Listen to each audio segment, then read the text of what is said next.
Basically 24 hours. 24 hours before Wizards of the Coast makes their decision. Ian Duke, what's it gonna be? What problems is Modern gonna face? Of course, we're very highly expecting changes, but what those changes are going to be is going to have a very large influence on what this metagame could look like. Remember, if all the companions get banned, which is a very popular theory at this point, you can't just get rid of Lurrus, because if you get rid of Lurrus, then the Yori and Kahira decks are still pretty prominent. Like, Blue-Eye Control will be more than happy enough to just live with their Kahira that they can put into their hand, pitch to Solitude, have a random blocker. That is good value, and they don't need Snapcaster Mage. Forget Snapcaster Mage, that's old news. The new news is Kahira.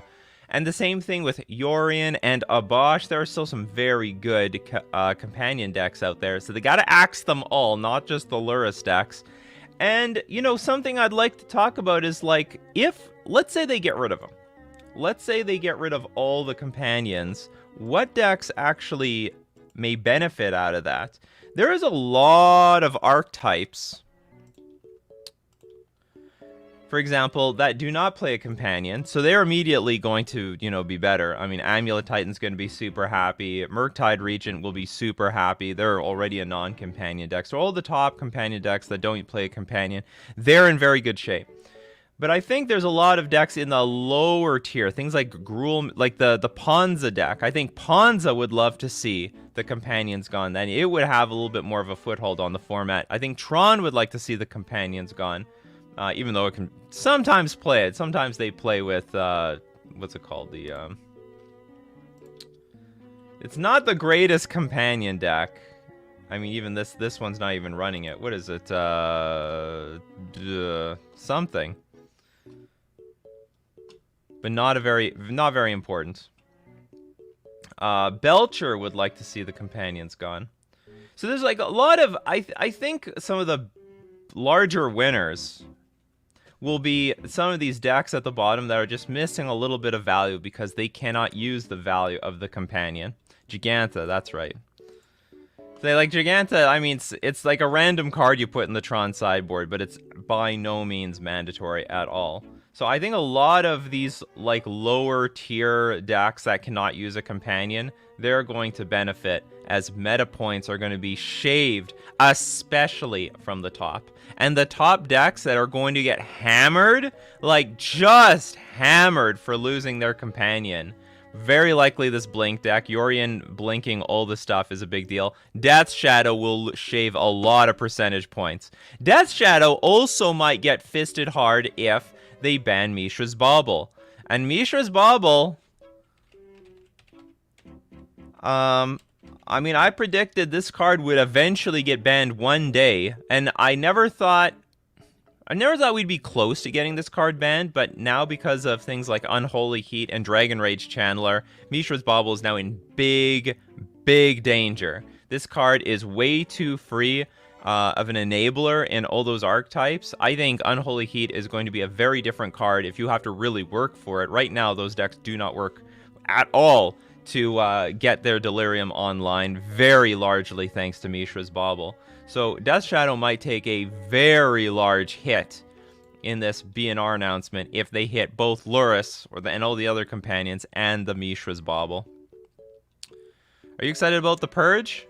You know what, I am a little bit. I am excited a little bit because honestly, and I've told the Merfolk community my same problem. I can't beat Death Shadow right now. I have been whooping Death Shadow's like ass for years, and then Lurrus comes around, and now the matchup is just insanely hard. It's insanely hard. I have no late game. Against this deck. Merfolk used to have the late game versus Death Shadow. You could exhaust them of all their cards. But now when both sides are exhausted of cards, they just go get their Lurrus, put the Lurrus on the board, bring back Death Shadow, bring back Tarmogoyf, bring back Dragon Rage Channeler. Like, I can't compete with that. I just can't. It's so hard. It's so hard. And, you know, I have Relic of Progenitus, but I gotta crack that thing for other reasons. It's hard to baby that thing on the board just for Lurrus. It's so hard to deal with Lurrus. Do you think Tron is safe for now? I think Tron is safe for forever. They're not gonna ban Tron. Tron is in a situation where they're never gonna ban this thing. Like, if you're scared of them banning Urza's Tower, that is never happening. That is never happening. Tron's problem is that you have to be fearful of infinite hate cards that they'll print from here on out. But the benefit is that they'll always print gigantic janky cards that they didn't really expect you to play in Modern. Or sorry, expect to see competitive play, but is mostly made for... You can expect made for Commander cards to every so often find their way into this deck. Like Ulamog, the Ceaseless Hunger. Was that realistically supposed to be a constructed playable card? No. But it sees play here because you can realistically get to 10 mana. That's a possibility. It happens. There's a 1-drop Mirror in Modern Horizons 2 that might be an okay replacement for Bauble. Not a chance. Not a chance. Bauble is simply a new card. It's a free card. It helps sculpt the top of your library. It also is real. It's like Preordain. All right, it's like mini Preordain. And it costs nothing. Let me explain. So let's look at Preordain. Preordain is 1 blue, scry 2, then draw a card. So you have to pay 1 mana, and you look 2 cards deep to see if you like what's on top, and then you draw you either keep the card on top and you draw it, and if you don't, you get rid of it. Mishra's Bauble is half that value, but it's completely free. So for 1 less mana, which is for free, you get to bauble yourself or your opponent to see what's up. But you can bauble yourself, and then if you like what's on top of your deck, you draw it the next turn. If you don't like what's on top of your deck, you fetch it away. So Mishra's Bauble is essentially a free version for sort of half the card of Preordain, and this card's banned. Preordain is on the ban list. Which, by the way, I don't think should be on the ban list. I think spending 1 mana is a lot of mana, but spending 0 mana that's where I cross the line. You know how I am about the 0 mana spells around here. I think that is bullshit. It's just complete nonsense. We should not, and Mishra's Bauble has been honestly, I think Mishra's Bauble has been playing fair for a very long time. It's been enabling things like Gurmag Angler for the last 4 years. But now it's crossed the line. Now thanks to Modern Horizons 2, I now think we've now pushed the threshold of the power level of Mishra's Bauble, because enabling Unholy Heat and Dragon Rage Chandler is way too much, way too easy. Brainstorm is not banned, it's just not legal. Brainstorm and Dividing Top had a baby. So Mishra's Bauble, now very much on the chopping block. I think there is enough there, especially since it combos so well with Lurrus. But I mean, they could get rid of both of them. Combos so well with Lurrus. When you see I don't know, is there a single Lurrus deck that doesn't play Bauble? Seriously. I think every single Lurrus deck plays Bauble, because once you've got that combo online, you're drawing 2 cards a turn. And that's free interaction too.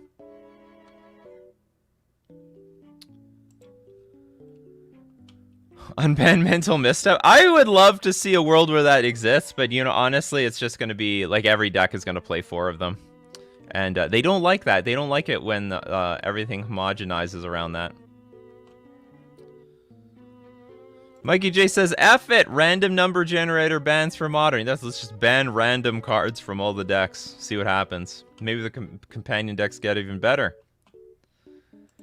Ban the companion mechanic, keep the cards for main deck use. It's very unlikely they do that. I don't know a single situation where they ever, created a circumstance for, like a special circumstance to keep the card but ban a mechanic.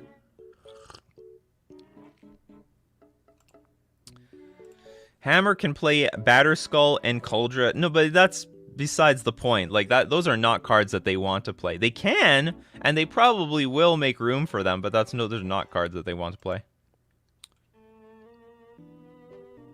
Yeah, and as Lord Magic has pointed out, he showed me the data. There has been a banning in Modern every single year around January and February for forever, since 2013. So there was a banning in 2013, 2014, 15, 16, 17, 18, 19, 2021, and now we are here in 22, and there will be another banning. There will be... Or, if there's no banning now, there will be a banning in February. That's basically what the data is telling me. I think you see play patterns change. You'll have something else to do with 3 free mana now. Yeah, so anything else. Play spells from your hand. Yawgmoth will get a lot more love. I don't know if it's going to get more love, but I think the deck will just get better. I'll just put it that way. Yawgmoth's a hard deck to play. Yawgmoth's one of those decks that it's hard to play, so that keeps the numbers down. Like, it's not that easy of a combo deck to pull off. It's got a lot of tricks to it. It's a toolbox deck where you have to, like, dig for creatures. You always have... I mean, you have as many... Your hand is basically your deck. So you have a lot of options available to you, and too many options is a problem for a deck like this. And not all the options are outright super powerful. Some of it is combo potential, but some of it is value. And that becomes a problem for piloting the Yawgmoth deck. Big problem. Well, anyway, this is a good time to remind everyone that this is Coffee and MTG, and I'm Nikachu, the host of Coffee and MTG. Welcome, good morning. We're going to dominantly talk about and speculate about the bannings for tomorrow, because there's going to be incredibly changing. A lot of people are getting burnt out. Just burnt out of Magic. It's too bad, because I'm seeing a lot of people talk about Yu-Gi-Oh! Weirdly enough on my Twitter timeline. But the bannings for Modern was always going to energize, reinvigorate the format. And what is... Hold on, I gotta refresh. There's got to be a new deal of the week here. At FusionGamingOnline.com. Oh, God! Deal of the week. Save up to 20% off all Pokemon sealed product. So if you're a collector of Pokemon, any Pokemon collectors out there? Anyone play Pokemon? I know people buy Pokemon cards, but they don't actually play the Pokemon TCG. It's like R&D could do anything in the Pokemon TCG and just put a nice flashy art on the card, and it won't change the meta because there is no meta. No one actually plays this game, but they do collect the cards. They like opening the cards. It's a weird game. It's a really weird game. Like, as far as I know, 90% of the player bases are collectors and 10% are players. But you can get 20% off all Pokemon sealed product at FusionGamingOnline.com. I do believe, though, that sealed product is only going to be available in Canada. But no matter what you purchase, singles or sealed product, use coupon code Nikachu at checkout to get 5% off all your purchases. And we're going to thank Mana Traders. Mana Traders, the premier place to rent Magic cards online. And with tomorrow's bannings, you don't know what is going to be the next deck, but you know you're prepared for any bannings in any format when you're using Mana Traders. They're not going to ban your cards, they're going to ban Mana Traders cards. So this is the time of the season where you're super happy and Mana Traders is super sad, but they're sad for you. And you can you can support the channel using my Mana Traders link in the description below, or use coupon code Nikachu_ZKL for 15% off your first 2 months.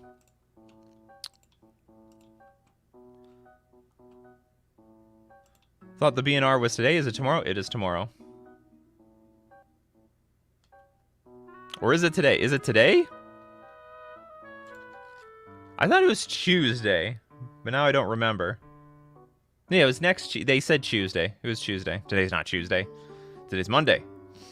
It's the beginning. Brandon says collects Pokemon still. See? People love collecting this game. It's still a good game to collect. It's a weird game to play. Deadly Feet says he plays.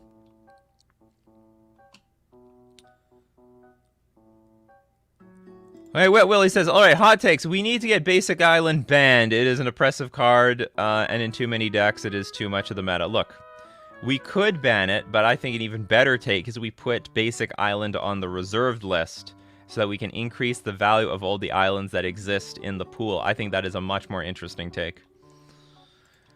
Cheese, at what time will they announce the bans? That's pretty random, but usually around 12 o'clock, 11 to 12 Central Standard Time. They might have it out earlier if they really know what they're doing, but if they don't, then they'll drag their feet on it. They're probably gonna have a meeting in the morning. It's like, all right, are we really gonna do this? Is this what we're gonna do? All right, let's go with it. All right, Ian, go make an article. Where's Ian Duke? This is our executioner. But where is his, where's the profile picture? And that's him. He's got the lamest profile picture on Wizards, though. But I guess he doesn't... He's a bearer of bad news, so maybe he doesn't want a good profile picture. It's like, it's just him staring off into nothing from on the side. But if he was, like, looking at you, and if he was, like, stern, it could be scary. And if he's smiling, it could be, like, condescending.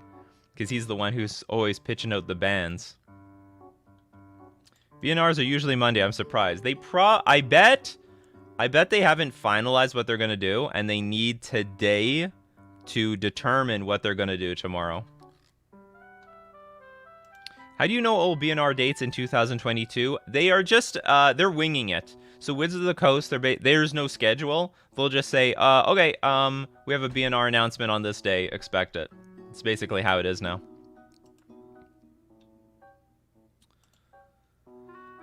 Stupid YouTubers love to open Pokemon packs on cam. It's a big... Because that's the Pokemon community. Hey, what did I open? What happened?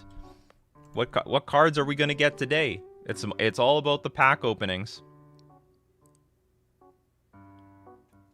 So a lot of people unloading foil Ragavons on eBay over the weekend. Shake my head. I think they're stupid. I will make... And I don't even think this is a hot take... They're not going to ban anything from Modern Horizons 2. So if you're expecting Ragavan, if you're expecting Dragon Rage Chandler, if you're expecting Urza Saga, it's not happening. You're going to suck it up and you're going to live with these cards for quite a while still. Those cards are not going anywhere. I genuinely don't think those cards are going anywhere. They're going to ban old cards. They're going to ban old cards. And I was looking at Mishra's Bauble. Funny enough, this card has already been going down for quite a while. Ever since Modern Horizons 2 came out, which is weird because I think everyone still needs this card. Like, every Lurrus deck wants this card. Even if you're not a Lurrus deck, it still works pretty well in a Urza Saga deck. Get those constructs big and fat, big and juicy. Juicy constructs. So, I mean, hey, I guarantee nothing. Wizards could do anything, but it's very... uncharacteristic of them to ban a relatively new card. They will never do that. Look at Uro. Uro was clearly a problem the entire time, and they're like, Wizards says we're not doing anything. We're not doing anything. We're not doing anything. We're not doing anything. Okay, after a year, okay, we ban it. So it's like you need a full year before they take action on any problematic cards. So that's how first off, I don't even think Ragavan is that big of a problem. Dragon Rage Chandler might be a very serious problem, but I don't think Ragavan, it's not that big of a problem. You can suck it up for at least a year. So even after a year is done, I don't even know if Ragavan even is in contention of being banned with what's going on in Modern these days.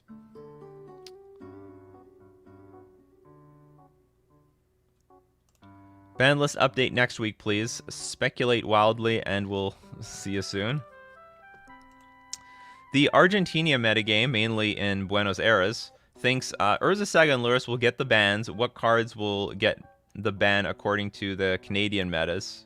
Well, I don't know. The Canadian meta, Canada's like stretched so far, I have no idea what other people think. I don't even know what the Canadian meta is. I know what my local meta is. Tantoro, there was a huge break from MTG for non-arena players. What were you doing on uptime? I was into Dota 2 a lot lately. There's a huge break for non-arena players. Well, I mean, I'm still a Magic the Gathering on player. I mean, my biggest break is I'm playing Switch. So I'm playing like a lot of Mario Kart 8. Not Mario Kart. Yeah, it's Mario Kart 8 for the Switch. Got it for my birthday. It was really fun. I thought I wouldn't play it as much as I did, but I gotta play games where I'm fighting against someone. We're competing, and there's strategy in that game. I think it's pretty balanced. Like I think Mario Kart is pretty balanced right now. KBG says this is what will happen. They'll ban Lurrus. The other companions will rise to the top. They'll give them the bans for February. Okay, it's possible. We tried to give the other companions a chance. It didn't work out. Imagine they ban all the... Maybe they don't ban all the companions. They ban Abosh. They ban everything that currently sees play. So Abosh, Yorion, Kahira, Gigantha, Luris. And they leave, what? Lutri, Umori. So that those still exist. And then those are the ones that ended up rising to the top afterwards. That'd be hilarious. How about an AI-generated BNR announcement with the computer algorithm writing up the explanations? Also, the AI should be trained using MTG subreddits. Oh, God. The subreddit might influence the decision.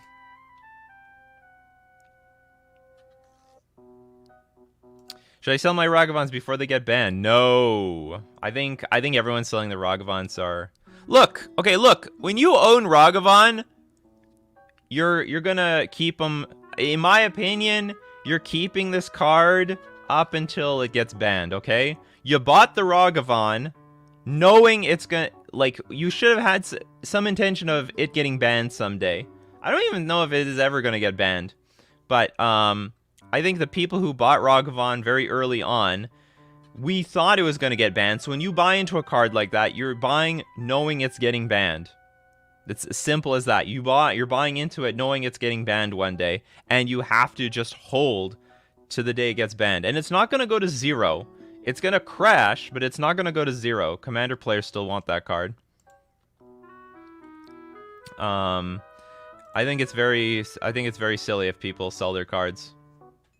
Because the thing is, you sell and then it doesn't get banned. You're like, oh, I need to buy this thing back, and the price will spike. So you lose money anyway. Everyone's trying to time the market. You can't time the market.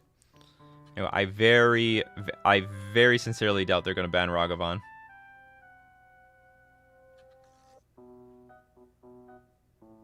As a Canadian, have you heard about Scott Pilgrim? Yes, I don't remember where.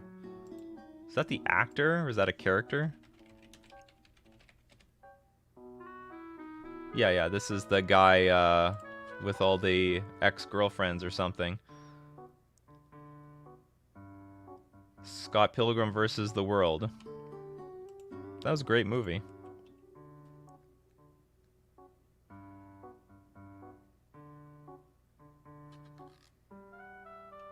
Could something get unbanned? It's possible. It's possible. And I mean, let's see what the Splinter Twin speculators think.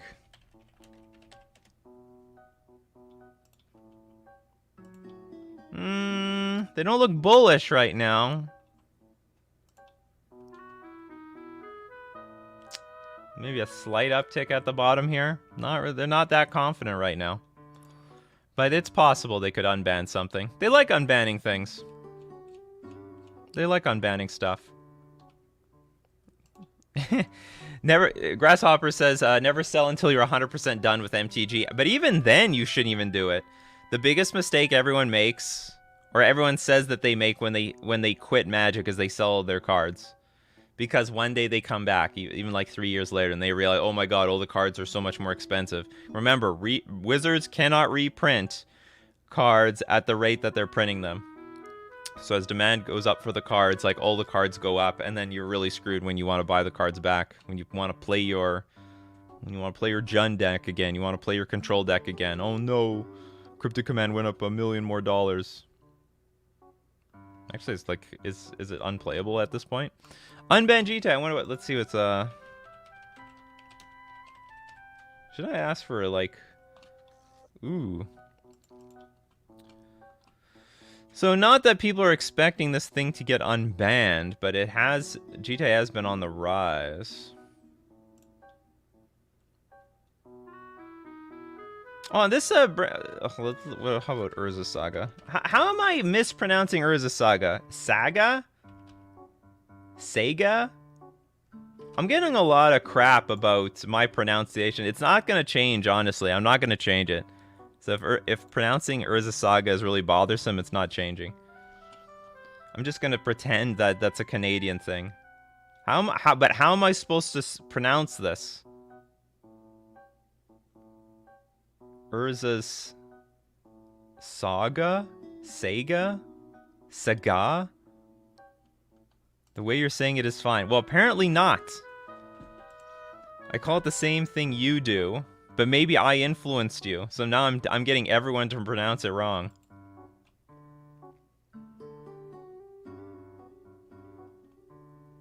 I feel like I say it the same way. I know.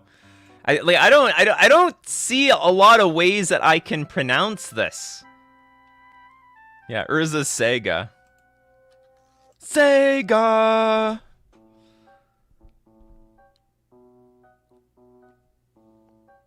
Oh, is that what happened, Tommy? There's a new is that Yu-Gi-Oh client a new thing?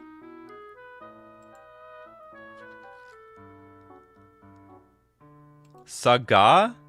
Is that how it's supposed to, is that how it's supposed to be pronounced? Urza Saga? That is just like, that's a bit weird to me, but I think that's what people tell me. You're supposed to pronounce it Saga. That's weird. Like, I'm just a Saga person. Saga-ga. I learned from Sawcon. That's where I learned Saga. Oh, the Gene! Oh, with the super chat, €5. Thank you so much. Let alone companions, what is the card which has the most presence in the most different archetypes and not a Modern Horizons 2? Baubles? It's Bauble. I think it's Bauble. I think it's Bauble. I think that's the card. Like, even the blue-red Murktide deck, which doesn't even play, which does not play Luris, is running it. Some burn decks play Mishra's Bauble. Some. We see it in Jund. I think that's about it. At least that's one of the cards that has the most chance of getting banned. I mean, maybe Dragon Rage Chandler sees more play. I'm not sure. Nikachu, why don't you play with Cozy's Trickster? Cozy's Trickster is this, it's not good, that's why. So it's a merfolk that says, whenever an opponent shuffles their library, you can put a +1/+1 counter on the creature. Sounds good in theory, but the moment you put this in play, they just won't shuffle their library. They'll, like, hoard their fetch lands. They'll... a 1-drop, like a 3/3 creature by turn 2 or turn 3 is great, but not if it starts getting big on turn 5, 6, or 7. That's the problem. So in theory, the card looks good, but in practice, it doesn't work.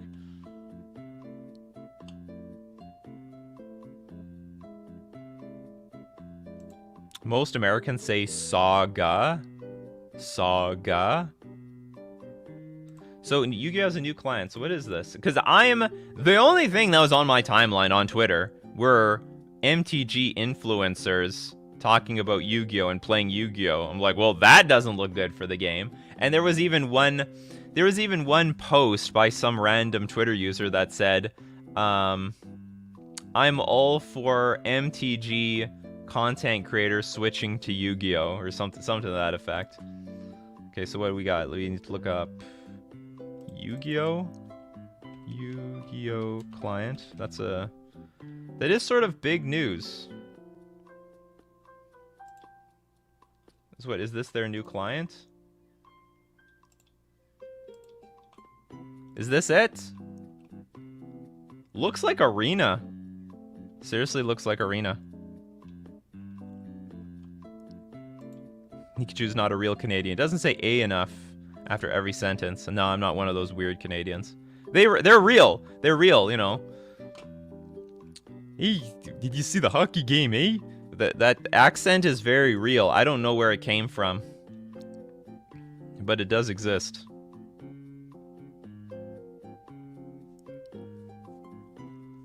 I'm saying it right. I'm going to be the one determining. I'm going to listen to other streamers, see how they pronounce it. I don't think I'm saying it wrong.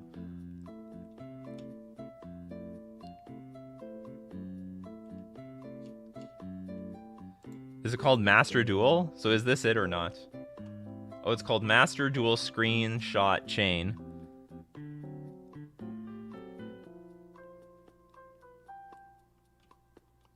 Influencers are dunking on the predatory arena economy. I still think they have not made their money back. And yeah, they need to make their money. It is bad. Like, it is terribly expensive. It is outrageously expensive on MTG Arena. No doubt about it. It's like, and Magic the Gathering Online, way cheaper, especially with a rental service. Way, way cheaper than Arena. You can... I mean, all they have to do on Arena is have their own rental service, and I think that would be perfect. And it's probably good for Wizards and for the people, but... Anyway, current system is just beyond abysmal. Justin Davis with the $5 super chat. Thank you so much. I mostly play casual tabletop as there are no card shops in my area. Would you put together a $100 Merfolk casual list? I think I have something for you. If you go to my Nikachu MTG, like, let's see if I can pull it up. Budget. I'm going to have something in the next month for you, 100% sure. Nikachu, MTG streams. This is relatively new.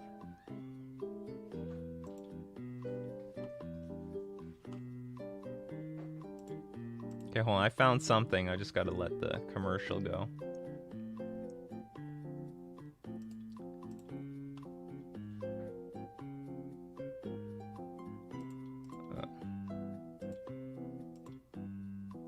Okay, so here we go.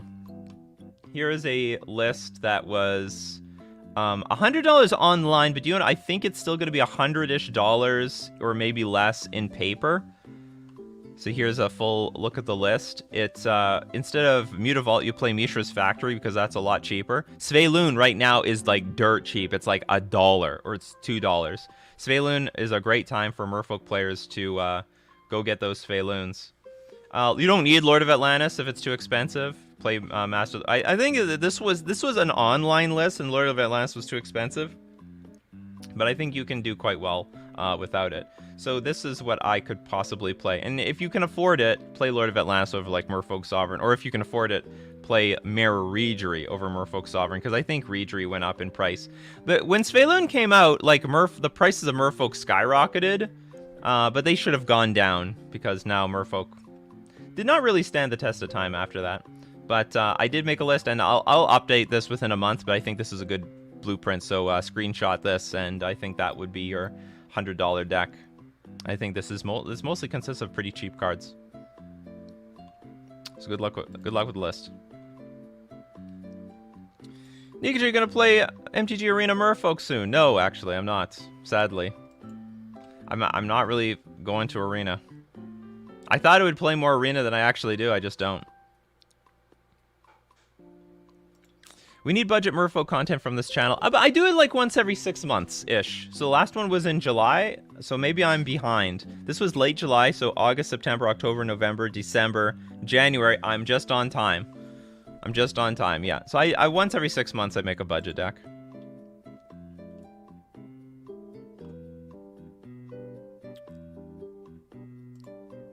You say Saga. Most people say Saga. Hers is Saga. Aha, I see. They want me to say Saw. People say Saga. Saga. Yeah, F them. I'm not changing. I'm not changing. I really don't care. It's actually better for me, because if anyone complains in the comment section, that's like extra interaction. That's extra engagement. That's the word I'm looking for. Lord of Atlantis white border is pretty cheap, isn't it? It is now, but there was a time it cost a little money. It actually cost a little bit of money. Let's look at.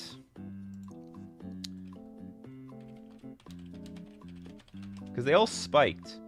Because out of the gates from when Modern Horizons was just released, Merfolk was doing really well. Like, it was doing crazy well. It was getting a lot of 5-0s, but as time went on, the 5-0s disappeared. So even the white bordered cards like spiked to like $13, but yeah, they've gone down since then. But it's still a little bit of money. Market at $8 for the more reliable site for MTG prices. Most reliable now. So market's at $8. People are buying it for $8. That's when you're trying to make a budget deck, spending like 36 bucks on a playset of cards. It's not something people like to do. They don't like to. Sorry, $32. My math. Me math bad.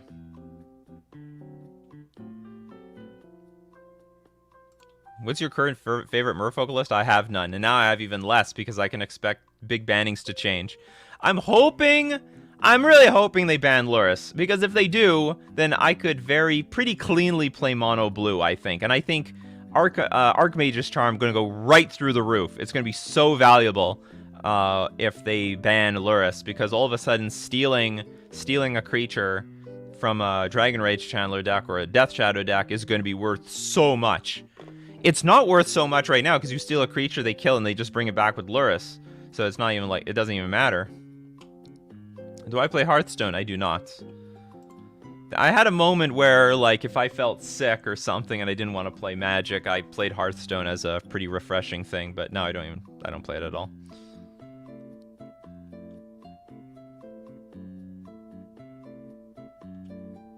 Arena burned me way out on Magic. Remind me why I quit Hearthstone. Look, just don't pay for anything. Like, that's the value of Arena. I disagree. I actually largely disagree with a lot of people's arguments of the Arena economy.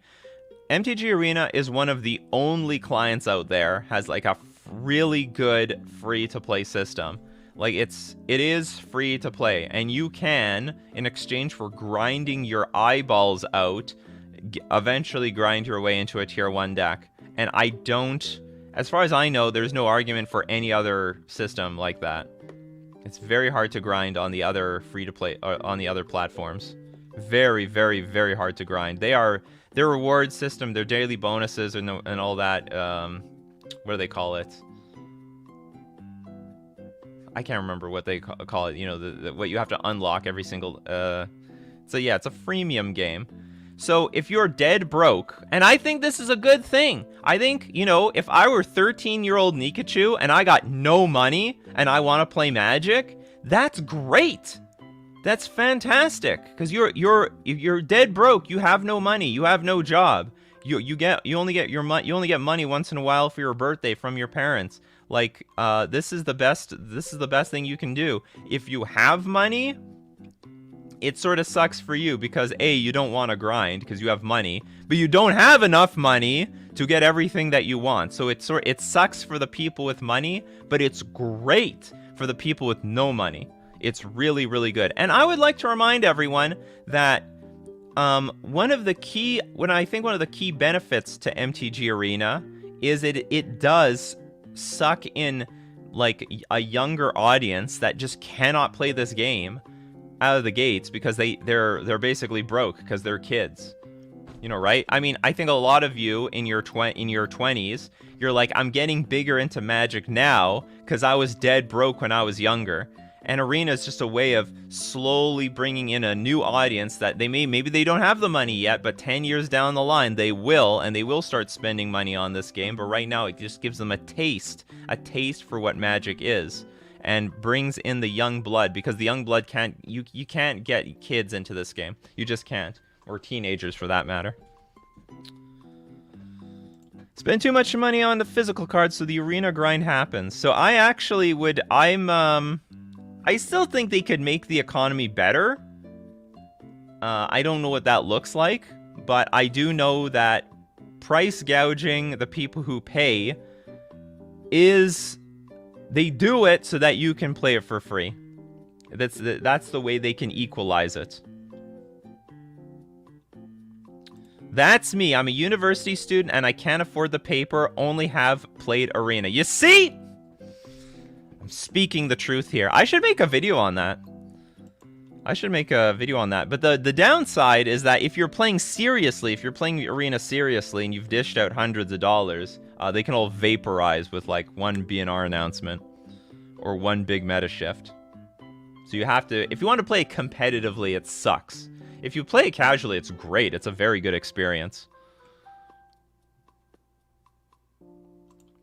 Have you any idea / experience on how to teach Magic to a 7-year-old? I mean, tribal, straightforward, archetype, crazy combo. You probably shouldn't go with the crazy combo stuff. I mean, you just teach them First, you would start off with a bunch of vanilla cards. Like, and all the instants and sorceries, they do very straightforward things. It's going to be hard. 7 years old is young. Like, this is a dominantly math-based game. But the math, I guess, is not too complicated. But but it does require a lot of reading, which is another barrier. So I would start off with, like, a lot of vanilla creatures and really basic cards. And then as you want to level up their game, you know, go for it. Add more complicated cards to the decks and stuff like that, and they could learn through that way. But you probably have to start, because if it's just about, I could tell you there are some video games. We're gonna go to Star Tropics. This is something both my brother and I, we couldn't play as kids. Did anyone play this game, Star Tropics?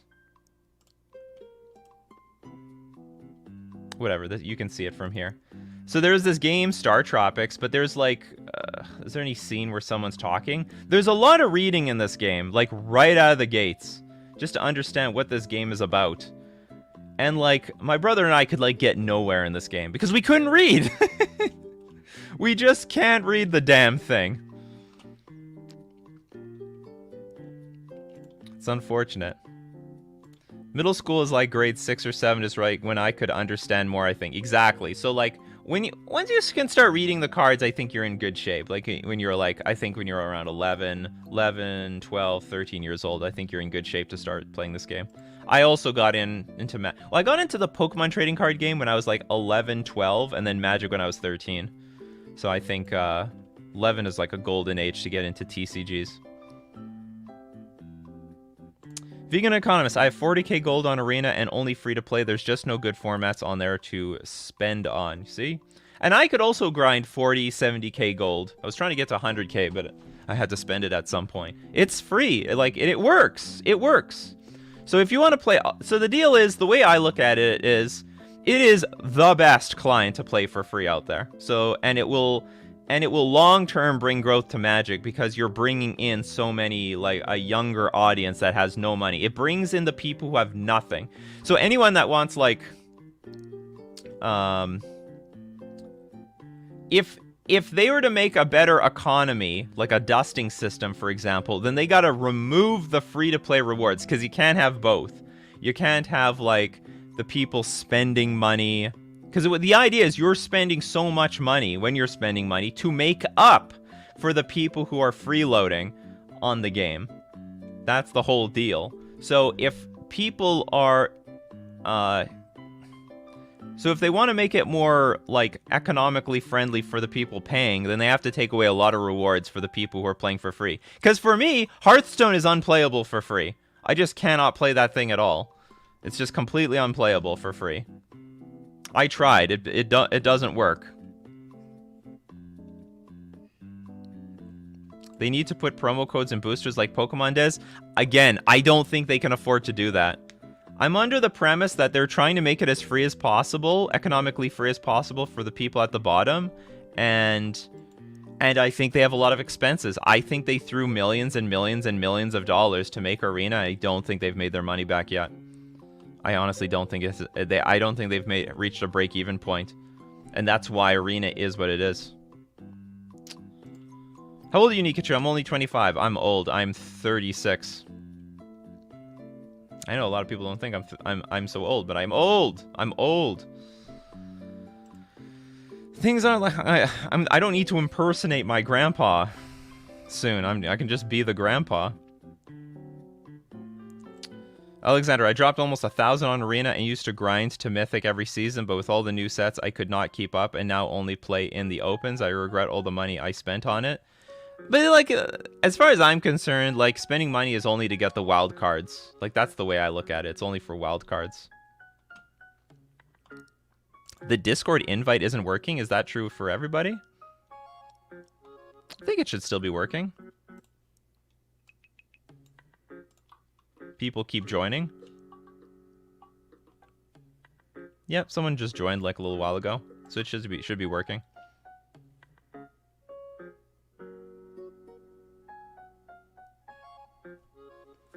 Yeah, that's why you don't simp for a single TCG. Eternal even made me draft easier to go infinite with on it. Don't even need to spend the gem currency. Mikey J. I want to thank everyone who pays to subsidize my arena experience. You are all the MVP. And that's what it is. Like, that's how I think they economically run it. Basically, the people who pay, they pay through the nose, and you help make the experience for the for the people who play for free good or playable. You know, that's just how it is. And you don't hear those people because those people aren't angry. They're great. They're like, "Hey, what's wrong? I'm playing for free. This is awesome. This is just awesome." Yeah, we are old. I see all your ages in my YouTube analytics.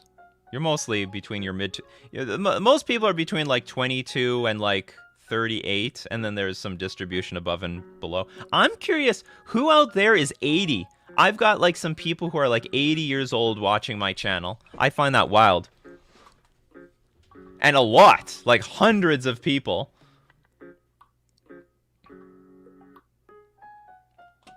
You know you're in your 30s when you stop to think, yeah, I know.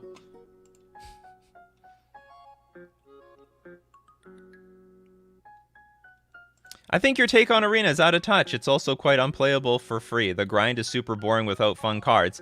If you have money, it's boring. If you don't have money, it's not a problem.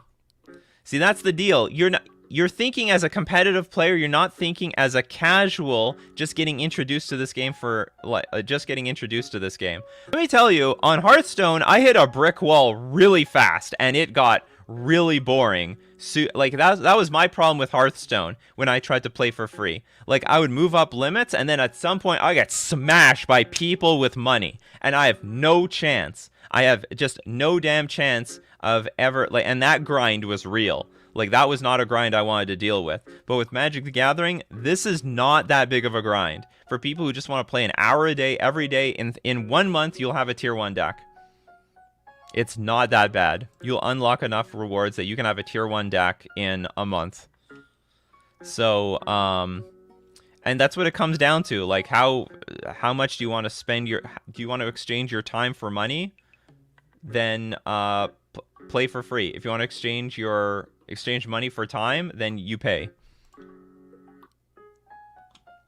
Jason, I'll be 50 in June and been playing since alpha. I'll never sell my cards or quit playing competitive or for fun.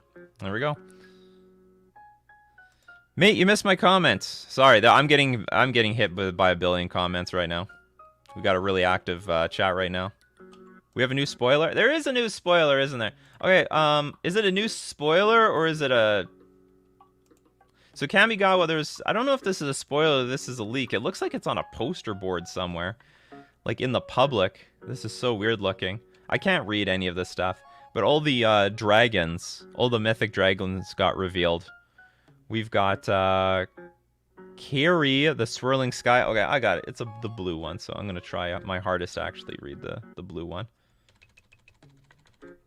Gotta go in closer. Flying Ward 3, I think?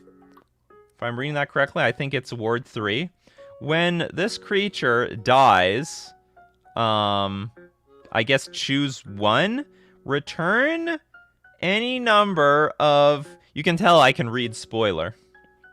I'm almost fluent in spoiler. Okay, so return any number of target, or it may be legend, something, permanents with... Oh, it's hard. With something, something, hand.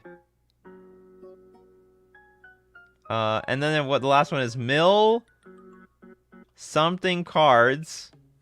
I did my best. There's a high quality version of these on Reddit. I thought this was the high quality version.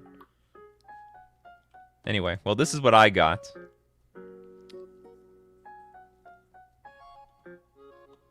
In my opinion, though, what is out of touch is the comparison to Hearthstone. That's possibly true. I haven't played Hearthstone in a million years.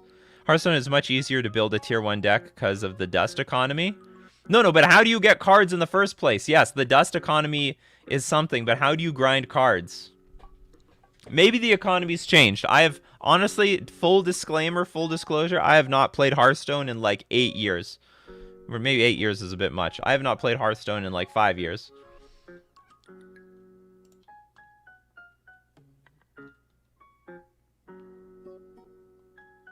So if Arena is boring, it's more because of the design of the cards than the client itself. Well, some of us have played a lot of Magic, so if we've played already a lot of Magic, we can get tired of the client. But for a new person just starting to play Magic, it's not the same. It's not the same. Would Affinity be better in the new modern meta? It will be great, assuming enough stuff gets banned. Okay, let's go for this quickly. So Morrow had a Neon Dynasty teaser. Basically, you know, he's not literally spoiling the cards, but sort of giving us like a little bit of a taste what's going on in Kamigawa. Okay, so first up, here are some things you can expect. 2 different pairings of creature types get tribally connected. Okay, that's cute. Is Merfolk one of them? A black instant with destroy target creature or planeswalker that can be cast for 2 mana. A black instant with destroy target creature or planeswalker that can be cast for 2 mana. Alright. A popular legendary creature from Champions of Kamigawa block returns in a new form. A popular legendary creature. Maybe Kira. This is not descriptive enough. Maybe Azami? There's a lot of really popular legendary creatures from Champions of Kamigawa. Actually, I don't know which one Azami's from. The oh yeah, but they said the block. Okay. Not the specific set. An unnamed mechanic that cares about you having 2 things that Magic has had since its beginning.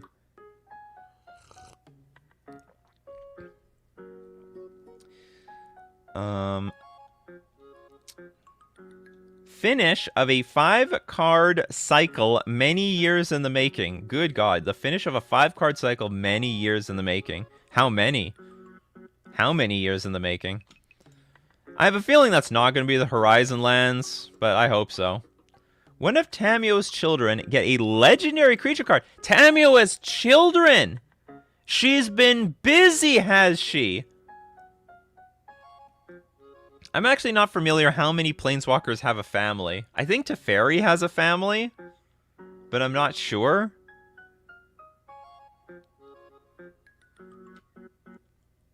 Yeah, they would never give us such good cards in this set. This is a standard legal set. I would love there to be merfolk in the set, but it's not. There's no merfolk on this plane, which is weird, because it's like a Japanese-themed set. What? There's like no mermaids in the culture of Japan? Tamio had sex? Maybe she adopted, who knows? Turns out the children found their spark too. Yeah, Teferi also has a family. Teferi has a daughter. Anyway, moving on. A new creature token with an ability not seen before on a card. New creature token with an ability not seen before on a card. Okay. So the token gets a mechanic or something? 2 popular cycles from Champions of Kamigawa block return each with a new twist. 2 popular cycles. A whole cycle comes back. You know, I really thought, what's that guy? The second right card where you die if you have 10 life left, when they brought the creature, he should have put your life down to 2. Oh, sorry, down to 10. And that would have been great. A great combo. A creature that makes a legendary frog creature token. Okay. 2 new Yamazakis. Which mean nothing to me. Oh yeah, maybe they're bringing back the Shoals. That'd be cool. Is there a rough estimate when they announce the bans tomorrow? Probably between 11 and 12. Or 11 and 1 o'clock Central Standard Time. Usually, honestly, it's usually around 12 o'clock or a little bit before then. Yeah, maybe the Shrines can return. I could see the Shrines and the Shoals come back. The Discord invite won't work, so I can't submit the deck. Stayed up all night working. Okay, I will... Does anyone else have that problem? let me just quickly. I'll have to fix it some other time. I can't fix it right now. Sorry about that. We're gonna do deck list review just once I'm done this thing. Hey, David. Let's see okay, next, here are some rules text that will be showing up on cards. You may cast target enchantment from your graveyard this turn. You may cast target enchantment from your graveyard this turn. Who is the Snapcaster Mage for enchantments? When X is the number of times this ability has resolved this turn. That is a weird one. What is a Storm? When X is the number of times this ability has resolved this turn. Whenever you cast an artifact, instant, or sorcery spell, copy that spell. Good God, it is Storm. What, are they bringing Storm back into this? Whenever you cast an artifact, instant, or sorcery spell, copy that spell. Oh, I see. No, it's just doubling the spells. Whatever, this is going to be some sort of janky commander card. The first activated ability of an artifact you activate each turn costs 2 less to activate. That could be broken.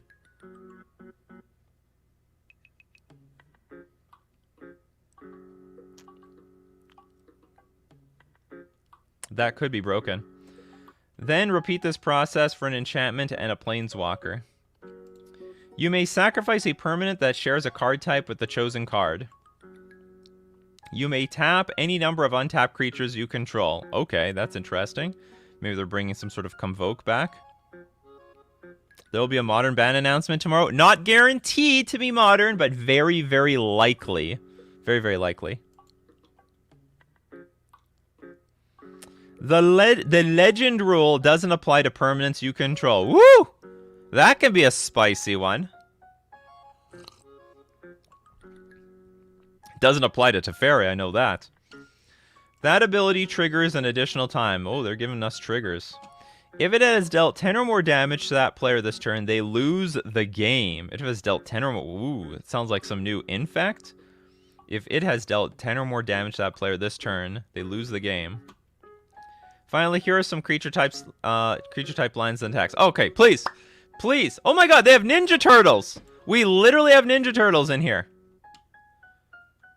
Confirmed Ninja Turtles. We have Fox Pilot, Moonfolk Samurai, Goblin Artificer, Ogre Warrior, the Rat Rogue, an Egg, the Kirin Spirit, Goblin Samurai, Attack of the Samurais, and a Snake Druid.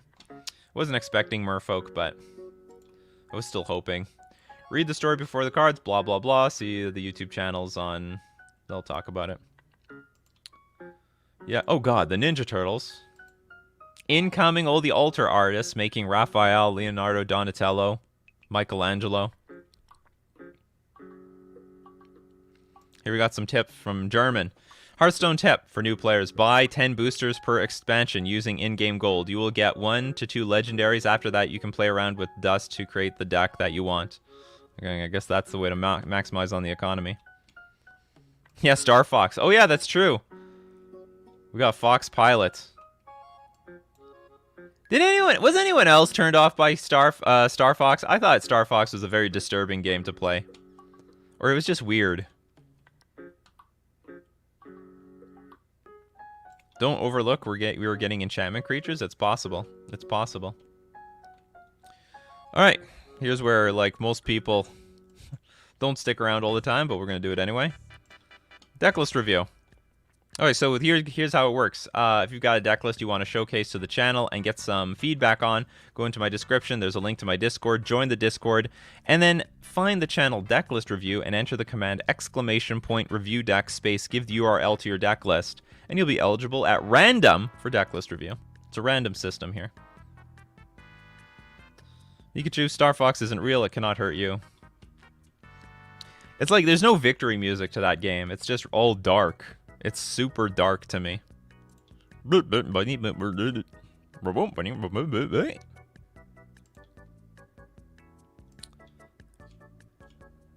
I'm sort of late.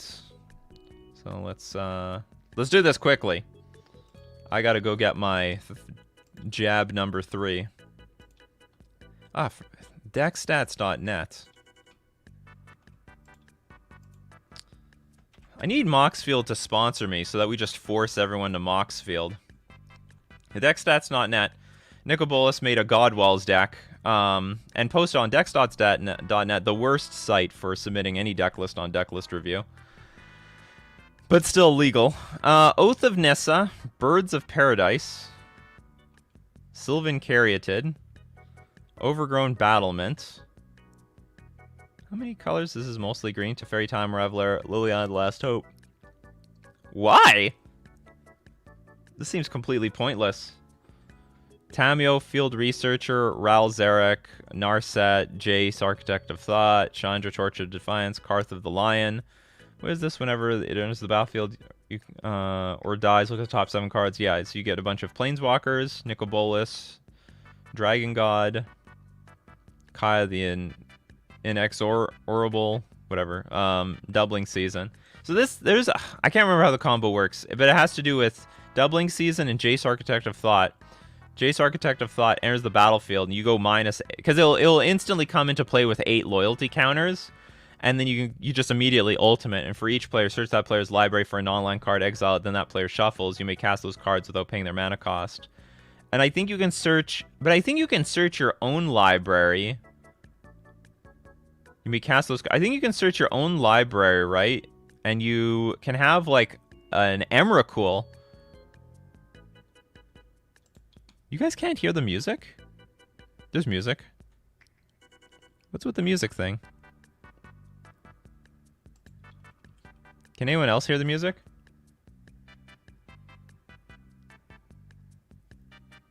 Or is it just too quiet? Yeah, you guys can hear the music.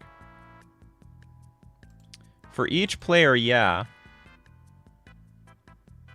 I think you want one Jason here? Okay, there is a card you're... Oh, no, you're not missing. You have Oath of Nissa, which is very important to this deck. Okay, everyone can hear music. Turn up your volume. So we have Oath of Nissa, which is very important because it basically tutors for all this stuff. Like, you can find Planeswalkers with this. Sylvan Caryatid. Why is this called God Walls? It's not really a wall deck. It's a Super Friends deck.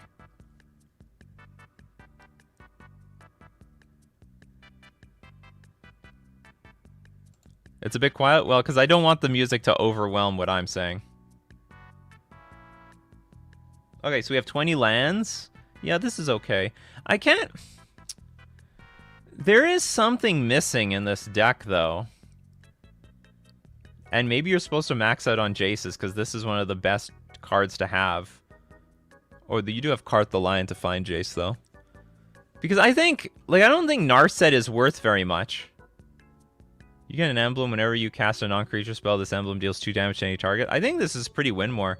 Like, I'd probably have... Like, I think you want to go all in on Jace. So hold on, what's the deal? I think you get Jace, and then you go find... Is there a Planeswalker that just ends the game on the spot? Maybe there's a new way. Each opponent who doesn't control a legendary creature or Planeswalker loses the game. Okay, so maybe it's this. So now you're going... Instead of Emrakul, you now can get Nicobolus Dragon God and immediately ultimate this one. The new Jace that scries. I think you just want to consistently go Doubling Season into Jace, Architect of Thought, into Nicobolus. That's right, we got Wii music.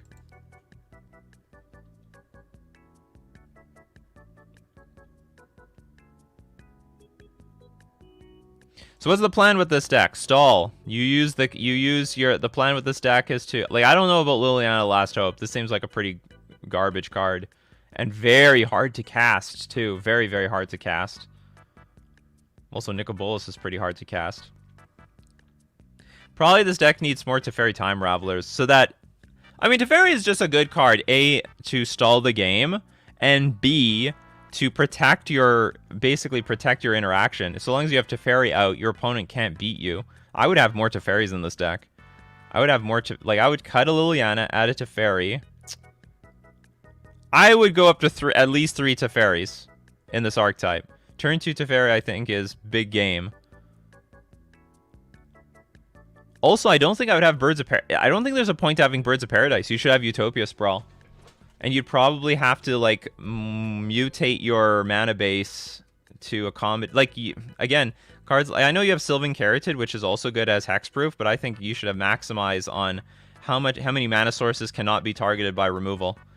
Because your deck doesn't care about removal. Like, what do you think they're going to spend their removal on? They're going to spend it on your birds, because there's nothing else they can kill.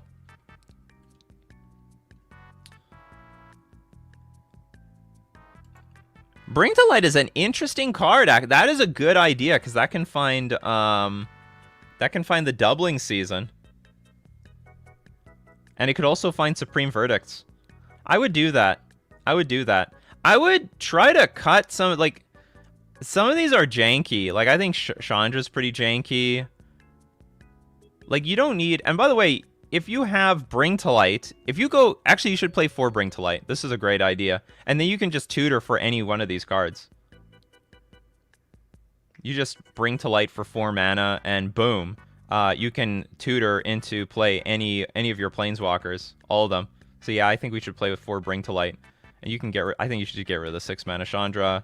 You can get rid of, like... You can shave all this stuff. You can go down to Nicol Bolas, which isn't even that important.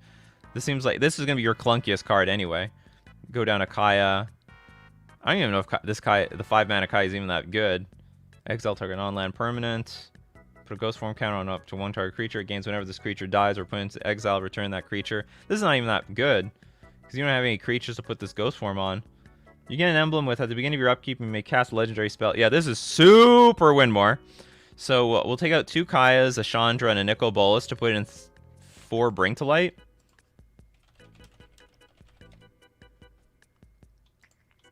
Which can search for any of your Planeswalkers if you need it. You can throw in a Niv Mizzet Reborn for all the card advantage. It's possible, but then you're going to have a lot of stuff at 5 mana. Because we already have Doubling Season. Okay, what's in the mana base? Triomes, Windswept Heath. I think the mana base is going to be fine, except Reflecting Pool. This is a very poor card. I'm not a fan of Reflecting Pool. Karn's Bastion, Proliferate. It's janky and win more. Just have a good, clean mana base. Whenever you cast a Planeswalker spell, you gain a life, add a mana, add...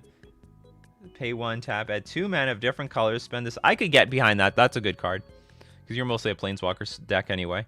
Grove of the Burned Willows is fine. For,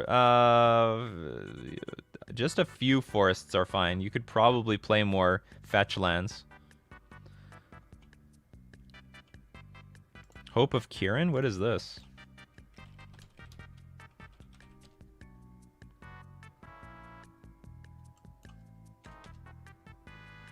Oh, you mean Heart of Kirin? This is useless. It's not really a beatdown deck. I don't think this is necessary. Okay, that'll be it for that list, because I'm running out of time. We gotta get to a second one. But I think we gave some good feedback. More Teferis, more Bring to Light, and that's basically it. Make your deck more smoother. Next is... Cry Sing. Again on deckstats.net. What is wrong with you people? You just want to watch the world burn. Was this the same one?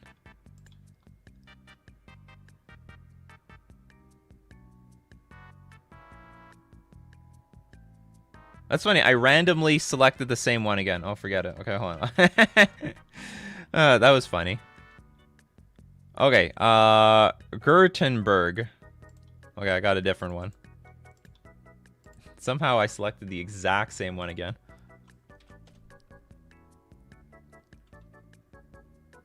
Yeah, same deck, same name.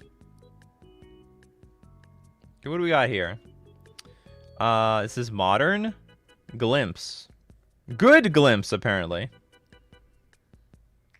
We have Emrakul, Iona, Nicol Bolas, and Omniscience. Ugh. Okay, Wave Sifter. When Wave Sifter enters the battlefield, investigate twice. You can evoke it for 2 mana. Leyline of Sanctity. Fury. How many red cards do you have? 4, 7, 10, 14. You don't have a lot of red cards. You have very few red cards for this Fury. But I guess you're going to try to just Glimpse of Tomorrow them into play. Violent Outburst, Shardless Agent. So my question is, how do you get permanents on the battlefield for you to glimpse? Shuffle all permanents you own into your library, then reveal that many cards from the top of your library. Put all non-aura permanent cards revealed this way onto the battlefield, then do the same for auras. Is it enough? So I don't have nearly enough experience with glimpse decks to know if you're going to have enough permanent. Like, I can see you waveforming on turn 2, and then you Shardless Agent or Violent Outburst by turn 3. Maybe you'll have a few ley lines on the board. Garden? Oh, you have a Colony Garden, I see. Is that it? Is that all we got? Is that enough? Because you have a lot of big, chunky cards here. And I don't even know if Ione is even that good of a card. Well, it gets out of range of Unholy Heat, I'll give it that. And it's totally out of range of Prismatic Ending.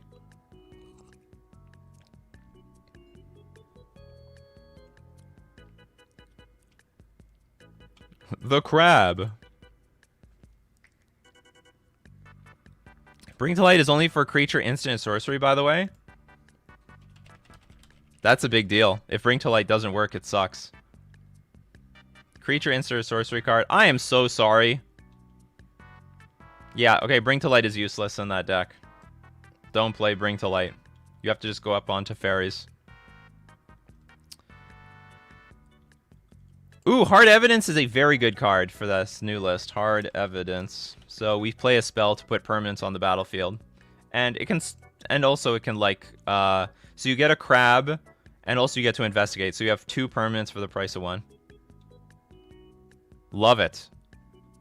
Love Hard Evidence. So... but what do we take? Maybe take out Fury, and maybe an Omniscience. You may cast spells from your hand with... No, or maybe Nicobolus? The big Nicobolus is not that big of a deal. I mean, it's a good card.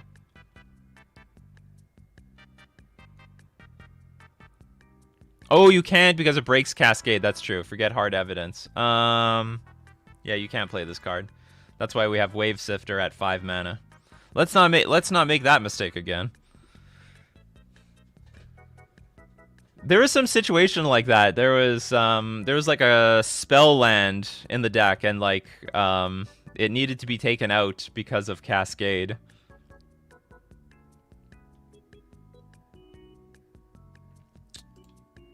Green Chancellor? I don't know if the Green Chancellor helps. That's the one that gives mana, right?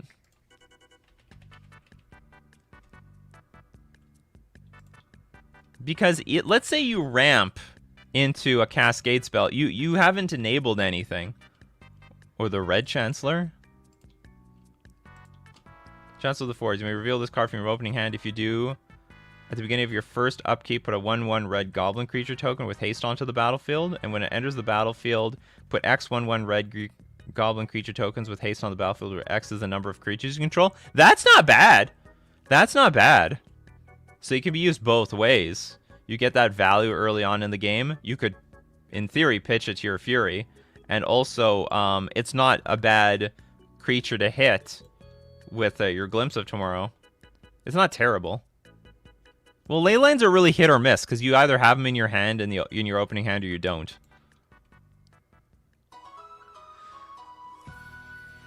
It is red for Fury.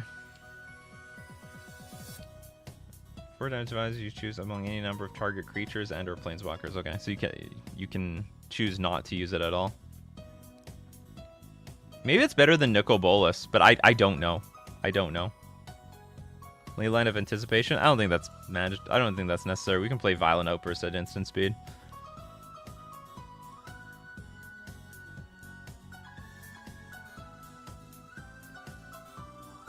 Yeah, but we can do that already. Baby Karn for Shardless in sideboard? I think it's a little too fancy. Yeah, but the problem is you can't play Crashing Footfalls, because then you won't hit your Glimpse of Tomorrow. You'll hit the Crashing Footfalls. And this deck will... I mean, it's pointless playing this deck. I don't mind the Leyline of Sanctity. Maybe this deck could play more Leylines, like Leyline of the Void or something.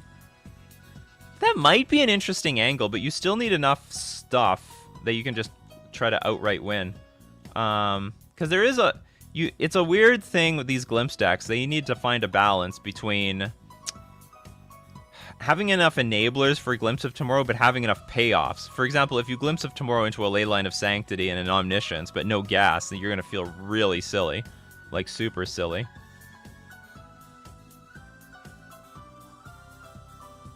Oh, Seasoned Pyromancer is a great idea. I like that. Seasoned Pyromancer might be way better than, like, Leyline of Sanctity. Now, you do turn... and it's something you set up, right? So you can play Seasoned Pyromancer, you can discard cards that are useless, like Emrakul in your hand. I actually like that suggestion a lot.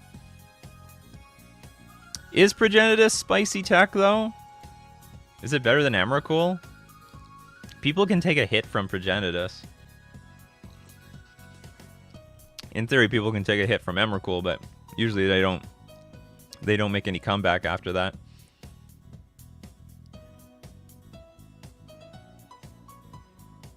Why no Leyline of the Void? It could have it. It could have it. I really like the Seasoned Pyromancer suggestion. Maybe consider that instead of Omniscience, so that if it enters the battlefield, if you do have cards stuck in your hand, you just discard them. Because ideally, you're putting these things into play with Glimpse of Tomorrow. I could be wrong. Like, I don't play this deck, to be honest, and it's really hard to give good suggestions for a combo deck like this. I want a mechanic that is Cascade but backwards CMC. Oh god. So it like costs 5 mana and then you find the first spell that costs more than that. You would just always find Emrakul though.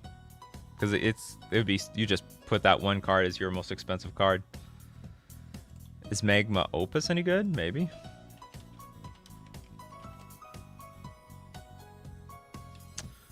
Deals 4 damage as you choose among any number of targets. Tap 2, discard, create a treasure token. Yeah, I'm gonna say it's bad. I think I see your idea. It's like, okay, so the ability here at the bottom, we can play it, but we're only creating 1 token. I think there's probably better cards that are similar in nature that we could play over this. Oops. I have seen the Mythic Dragon cycle. We talked a little bit about it today, although we can't see the cards.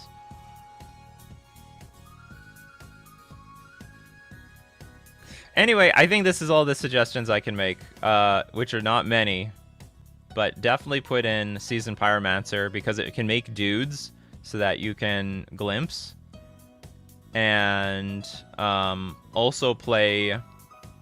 Yeah, put the Seasoned Pyromancer. This is like a clear upgrade you can make for this deck, and it's something you can pitch for Fury in a pinch. And you might want it over Omniscience. You might. Or it's like some number of Omniscience, maybe some number of Nicobolus or something. Or you get rid of Leyline. I don't know how necessary Leyline of Sanctity is. Like, it's great against Thoughtseize decks, but it's not completely mandatory. This could be a sideboard card, and you have Seasoned Pyromancer in the main deck. Anyway, that's going to be it. Thank you very much for joining me. If you love Coffee and MTG, we do this Monday to Friday, 9 o'clock a.m. Central Standard Time. If you want to support the channel, drop a sub at twitch.tv. Become a patron at patreon.com. And thanks for dropping by. All right, tomorrow's going to be the big day. Are they going to announce the bannings during the stream? Before the stream? After the stream? We're going to find out. We're going to have a very exciting day tomorrow. So keep brewing up those coffees, and we'll keep brewing up the magic. Good luck to all people who want big changes in formats tomorrow. See you guys next time.